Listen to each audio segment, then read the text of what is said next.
আসসালামু আলাইকুম। এই যে সকালবেলা পান্তা ভাত। কে পছন্দ করে বাসি তরকারি দিয়ে মাছ দিয়ে পান্তা ভাত খেতে? আমার কাছে খুব ভালো লাগে সকালবেলা বাড়িতে।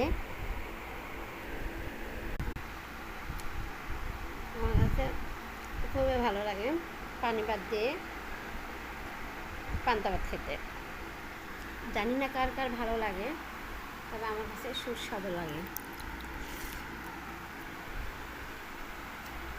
তোদের কাছে কেমন লাগে আমি জানি না, বাট আমার কাছে খুবই ভালো লাগে।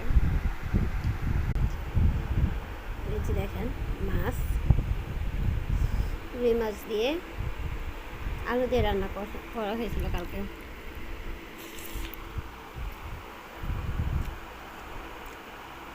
আমার কাছে খুবই ভালো লাগে। আর পান্তা ভাত এমন একটা ভিটামিন, পুষ্টি বলার বাইরে।